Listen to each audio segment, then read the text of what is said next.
আমি ফ্যানের হাওয়াও খেয়ে দেখেছি, এসির ঠান্ডাতেও মজা পেয়েছি, কিন্তু বিশ্বাস করুন শান্তি শুধু গাছের ছায়ায়। আমি বিরিয়ানিও খেয়ে দেখেছি, পোলাও খেয়ে দেখেছি, ফ্রাইড রাইসও খেয়ে দেখেছি, ভাতও খেয়ে দেখেছি, কিন্তু বিশ্বাস করুন এই গরমে শান্তি শুধু পান্তা ভাত খাওয়ায়।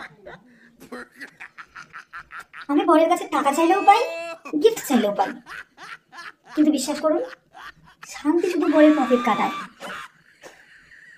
আমরা স্ত্রীরা হচ্ছি স্বামীর অর্ধাঙ্গিনী, অবশ্যই পুরো দুনিয়া জানে স্ত্রীরা হচ্ছে স্বামীর অর্ধাঙ্গিনী, মানে স্বামীর যা কিছু তাই আমাদের, স্বামীর বাড়ি আমার বাড়ি, স্বামীর টাকা আমার টাকা, তাই তো অর্ধাঙ্গিনী বলে কথা।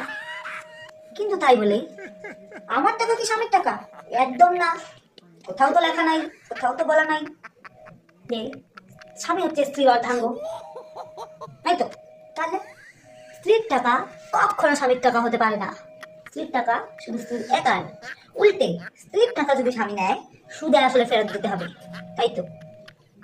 কিন্তু স্বামীর টাকা স্ত্রীর টাকা, স্ত্রীর টাকা স্বামীর টাকা না, তাই তো। কি বলেন বন্ধুরা?